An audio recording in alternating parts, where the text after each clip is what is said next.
Oi pessoal, tranquilo? Nesse vídeo a gente vai falar um pouquinho sobre o Linux, né? O que é o Linux, como é que ele surgiu e as principais características desse sistema operacional que é o Linux, ou o GNU Linux. Bom, o Linux ele foi criado lá por volta da década de 60, né? Finalzinho da década de 60. Ele surgiu, na verdade, como um projeto durante o curso de graduação de um estudante de ciência de computação, que era o Linus Torvalds, né? Ele é finlandês, quer dizer, até hoje ele era e ele ainda é finlandês, né? E ele, durante a graduação dele, ele viu, naquela época, né, já existia uma implementação do Unix, chamada de Minix, criada pelo Tannenbaum, que é um autor bastante famoso na área de redes. E ele observou o seguinte, que não existia uma implementação do Unix, né, na plataforma da Intel, na plataforma x86. Então ele pensou de portar, né, o Minix para o processador x86. E foi a partir dessa ideia, né, que começou a surgir o que hoje é esse grande sistema operacional que é o Linux. Então, a partir de uma experiência, de um projeto, né, um projeto bem pouco estruturado, um projeto sem muito planejamento, né, que começou a surgir essa primeira versão do sistema operacional. E uma coisa engraçada é que desde o começo o Linus Torvalds ele já pensou de disponibilizar o sistema de forma gratuita, né?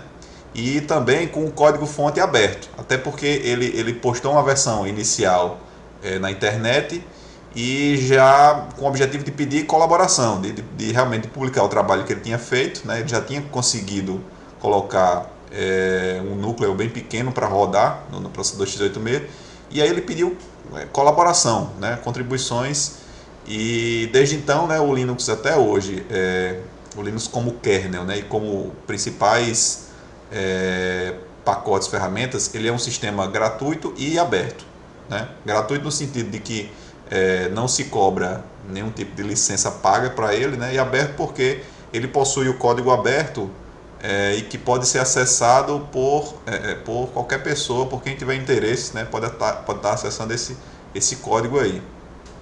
Hoje em dia a gente tem várias licenças, né? E o Linux, normalmente ele adota a licença, quando a gente fala assim, no caso especificamente desse desenvolvimento do Linux, a gente se refere mais ao kernel, ou seja, ao núcleo do Linux, né? E normalmente ele adota a licença GPL, que é uma licença bastante difundida no meio do software livre aí. Em pouco tempo o Linux ele foi, digamos assim, unido, né, com um conjunto de ferramentas para sistemas Unix que estava sendo desenvolvido pela Free Software Foundation, esse conjunto de ferramentas se chama GNU, né?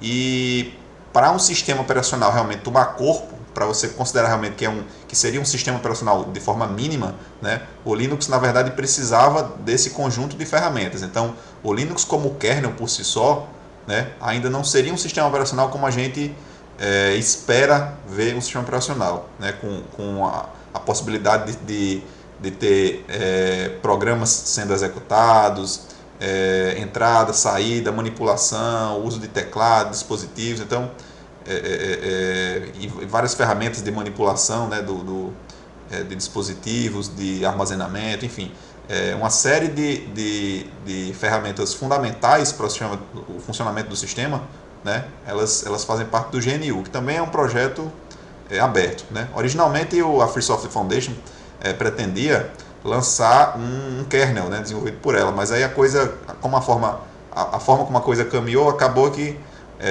o GNU ele se uniu com o Linux, e hoje em dia a maioria esmagadora aí das distribuições que a gente vê de Unix aberto é o conjunto aí GNU Linux, que muitas vezes é chamado simplesmente de Linux, né? Mas até a forma mais correta de a gente estar se referindo a ele seria realmente o GNU Linux, tá? Uma coisa que a gente pode comentar também é o seguinte, o que é que faz um sistema operacional ele ser um sistema Unix, né? Existe um padrão, uma norma, né, chamada padrão POSIX. E essa norma ela evoluiu, na verdade, de outros sistemas da família Unix, né, a maioria deles comerciais, disponibilizados por grandes empresas aí. A gente tem o exemplo da Solaris, do sistema Solaris da Sun, né, que hoje faz parte da Oracle, o iX da IBM, que até hoje existe, o Digital Unix da Digital, que não existe mais a Digital, né, o HPUX, que até hoje também existe, da Hewlett Packard. A Digital, né, ela se juntou com a Compaq e a HP comprou a Compaq há uns anos atrás. Então, hoje em dia, o sistema Unix da HP, né, ele se uniu com esses outros sisteminhas aí. Certo? Então, o Unix ele foi o primeiro grande sistema, tanto aberto quanto gratuito, né, a ser disponibilizado para a massa. Certo? Então, ele foi...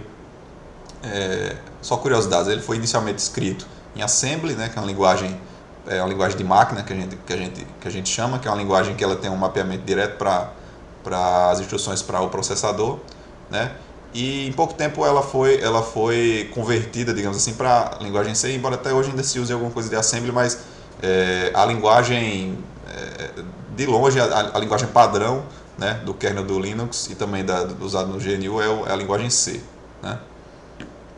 Mais que a gente pode falar do Linux.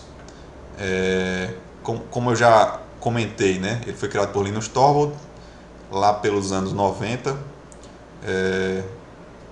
Foi derivado do Minix, como a gente falou, né? A versão 0.02 ela foi lançada em outubro de 91, né, junto com os utilitários GNU, como eu comentei. A Free Software Foundation, né, que tem um principal embaixador dela, é o Richard Stallman, né? Ela apareceu lá em meados do ano 83, então antes, né, bem antes da criação do kernel do Linux, né? E a versão 1.0 do kernel ela surgiu em meados do ano 1994, tá? Até hoje o Linux ele é mantido por programadores voluntários, né? Com algumas características do Linux que a gente pode comentar, a questão do código-fonte aberto, o suporte a GPL, que é uma licença bastante conhecida, né, de uso de acesso ao programa através do código-fonte aberto. Ele suporta diversos sistemas de arquivos, ele tem um suporte a centenas, milhares de pacotes, né, de protocolos. Hoje em dia, o Linux ele é o sistema assim, que tem a maior compatibilidade, né, entre os sistemas, até mesmo mais do que os sistemas comerciais, dado essa longa vida dele, né, e dada a forma como ele vem se desenvolvendo, né, que é uma forma comunitária, e como ele recebe contribuições de toda parte do mundo. Então, na verdade, ele é um sistema que é desenvolvido por milhares de programadores, né, e sempre tem a possibilidade de estar evoluindo nessa forma colaborativa e voluntária, né, dele ser desenvolvido. Até hoje, o Linus Torvalds ele ainda mantém, né, ele é o principal mantenedor do kernel, né, e ele se envolve até hoje no desenvolvimento do Linux. Ele é um sistema operacional multiusuário, multitarefa, né? Quer dizer, características que são características de sistemas operacionais modernos, né? E ele não fica devendo, na verdade, em nada aos sistemas comerciais mais modernos. Mas algumas características a gente pode ver aqui nesse slide, né? Hoje em dia ele é disponibilizado com sistemas gráficos, né? E ele utiliza também a ideia da memória virtual para estender a capacidade de memória além da memória RAM da máquina. E uma coisa também bem importante da gente falar do Linux é como é que ele é entregue ao usuário, né? Ele utiliza a ideia das distribuições. Então, o Linux por si só, ele é o kernel e os utilitários, que é basicamente os utilitários que estão dentro do GNU, né? Mas só isso não é suficiente, né, o kernel e os utilitários, para você ter realmente um sistema que a gente considere completo para um usuário final. Né, com interface gráfica, com os pacotes realmente de produtividade, de sistemas, serviços que o usuário final ele vai querer utilizar. Então, a forma que o Linux ele encontrou de entregar um sistema empacotado, né, é exatamente através dessas distribuições, né? Qualquer pessoa pode criar a sua distribuição, não existe nenhum tipo de controle centralizado com relação a isso aí, né?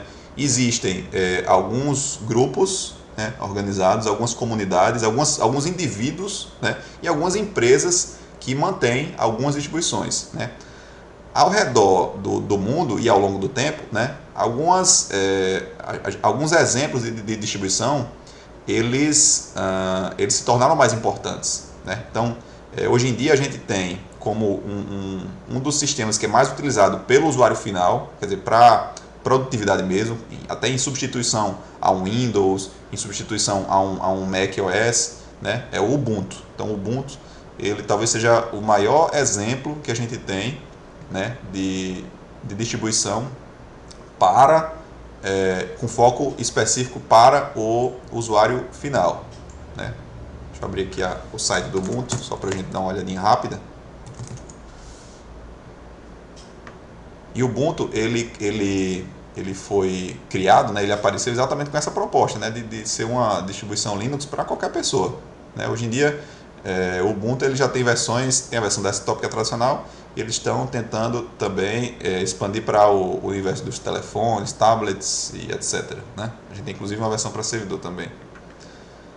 E aí, através do site, você consegue fazer o download do Ubuntu, né?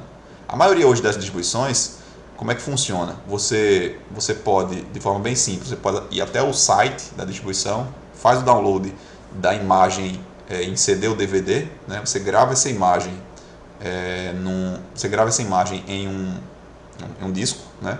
E aí você pode dar o boot em uma boa parte das distribuições, você já consegue fazer isso, você pode dar o boot na sua máquina a partir do CD ou a partir do DVD. E aí você pode experimentar aquela distribuição sem sequer instalar nada no seu computador, né? Uma outra possibilidade também é você trabalhar com máquinas virtuais, né? Principalmente se você está pensando em utilizar um Linux para servidores, né? Hoje em dia já é uma prática bastante difundida você utilizar máquinas virtuais para executar servidores. Então você pode estar também testando a sua distribuição, né? Aprendendo a como utilizar, como instalar o Linux através de máquinas virtuais, né? E a gente tem do lado aqui um exemplo que é o VirtualBox, né? Que geralmente eu recomendo como uma boa plataforma de virtualização para a gente estar fazendo isso. Bom, como a gente falou do Ubuntu, mas tem milhares de distribuições, né? A gente vai só citar algumas aqui que são assim mais populares, né? Mas isso aqui não vai ser uma lista completa de maneira nenhuma, tá? Só para realmente exemplificar algumas distribuições. Então a gente tem a Fedora, né? A Fedora é uma distribuição aberta, né? Então ela não tem uma licença paga comercial, certo? E ela é mantida pela 99% pela Red Hat, né? Que hoje é a empresa comercial, né? Como de licenciamento comercial mais popular, né? No mundo das empresas que trabalham com distribuição Linux. Então a Red Hat ela mantém uma versão do Red Hat que é o Red Hat Enterprise, né? Que é pago, tá? E tem a versão comunitária, né? Que é o Fedora, né? A gente tem o SUSE também, né? O SUSE ele se uniu há uns anos atrás com o Novell Linux. Então, hoje em dia o SUSE e o Novell eles se fundiram, né? E até hoje ele também é uma distribuição bastante utilizada, né? Ela surgiu, salvo engano, na Alemanha, né? Então lá na Alemanha ela é bastante utilizada, né? E também é um dos exemplos aí de distribuições super difundidas, super conhecidas e super utilizadas. A gente tem o Mandriva, né, que é uma distribuição que recentemente ela caiu em declínio. O Mandriva ela surgiu da união de duas distribuições, né, que existiam, que era o Conectiva e o Mandrake, né? O Mandrake era francês, se não me engano, o Conectiva era brasileiro. Essas duas empresas se uniram, né, deu origem ao Mandriva, mas infelizmente há uns anos atrás aí o Mandriva ele tinha a versão comercial, né? De vez em quando eles publicavam uma versão também comunitária, tá? Com acesso limitado a algumas funcionalidades, mas infelizmente o suporte ao Mandriva ele meio que desandou aí a partir do momento que a empresa ela entrou em concordata, Algumas empresas tentaram socorrer, mas infelizmente o destino da Mandriva aí ficou meio complicado. A gente tem também o Slackware, né? Slackware é uma das distribuições mais antigas que a gente tem, né? O Slackware é interessante que era um projeto de uma pessoa, então ele foi criado por uma pessoa e uma boa parte da contribuição, da manutenção do Slackware, ele é feito hoje basicamente por uma pessoa. Ele é tido como um sistema mais hardcore, ou seja, para usuários mais experientes, né? Geralmente, né? Isso não é uma regra, mas tem essa imagem, né, do Slackware, né? E ele geralmente traz muita opção de personalização para o usuário. Então o usuário normalmente ele faz muitas coisas, desde a instalação de pacotes até a parte de configuração dos pacotes, né, uma boa parte manual. Então por isso que ele geralmente também ele goza dessa ideia de ser uma plataforma, de ser uma distribuição mais hardcore, tá? E a gente tem o Debian também, né? O Debian também é uma distribuição das mais antigas, né? O Debian ele tem uma história interessante e um modelo super interessante, né? O Debian ele é uma distribuição aberta, sempre gratuita, né? Não existe versão paga do Debian. Inclusive o Ubuntu ele se originou a partir do Debian, a partir da distribuição Debian. Então o Debian ele foi criado com o objetivo de ser um sistema universal, né? Ou seja, para qualquer tipo de usuário. Mas ao longo do tempo, a questão da adoção do usuário, na verdade, a gente viu uma adoção muito grande por parte dos administradores de rede. Ou seja, a gente vê uma adoção muito grande do Debian no ambiente para servidores, né? Muito grande mesmo. Tem essa questão interessante, que é o fato dele ser gratuito, então jamais você vai ver o Debian, né, cobrando licença. Isso é um atrativo por si só, né? Mas tem a questão também da forma como ele desenvolve. O Debian existe uma comunidade por trás e essa comunidade ela é bem organizada. Então, existem grupos para manter os pacotes, existe toda uma metodologia para estar atualizando o sistema, né? Em vários momentos é utilizado o sistema de votação para se fazer escolhas. Então, os mantenedores dos pacotes, né? Os mantenedores dos mini projetos que compõem o super projeto Debian, eles participam ativamente, né? Não só na parte técnica, mas também na questão política do desenvolvimento do sistema. Por exemplo, há poucos anos atrás, o Debian optou por dar suporte a outros kernels, a outros tipos de kernel. Então, hoje em dia, você consegue utilizar o Debian, inclusive, não somente com o kernel Linux, né? Você consegue utilizar com outros kernels também, né? Tem inclusive um kernel do BSD que você consegue utilizar o Debian, né, com ele, tá? Então é um sistema, é um projeto fantástico, né? Eu sou fã realmente do Debian, eu recomendo bastante. Eu acho que tanto em um ambiente de produção de servidor ele é uma excelente opção, como também ele é uma ótima, talvez uma das melhores distribuições para você utilizar para aprender, para partir do zero mesmo e aprender, né? Aprender a utilizar o Linux. Bom, a gente está chegando ao final desse vídeo, né? Só comentar aqui dois conceitos importantes. A gente já comentou que o kernel seria o núcleo, né? É digamos assim, o coração, o cérebro do sistema operacional, né? E é onde roda os códigos de mais baixo nível, né? Normalmente os drivers de dispositivos rodam também no que a gente chama de kernel land, ou seja, no reino do kernel, né? Juntinho lá do kernel, com igual ou próximo nível de privilégio. E a gente tem o shell, que é uma forma de interação com o usuário, né? Se você está utilizando o Linux através de uma interface de texto, que normalmente, se você está utilizando o Linux com o objetivo de utilizar ele como um servidor de rede, provavelmente você não vai sequer instalar a interface gráfica dele, né? Então, a sua interação com o Linux vai ser através do shell. Então, o shell é exatamente a forma de você controlar, de você se comunicar com o sistema, né? De você invocar programas, rodar seus scripts e fazer todo tipo de manipulação em cima do sistema operacional. Bom, pessoal, a gente chegou ao final desse vídeo, né? A gente falou um pouquinho, deu uma breve introdução a respeito do Linux aí. Eu espero que vocês tenham gostado e a gente fica até a próxima aí.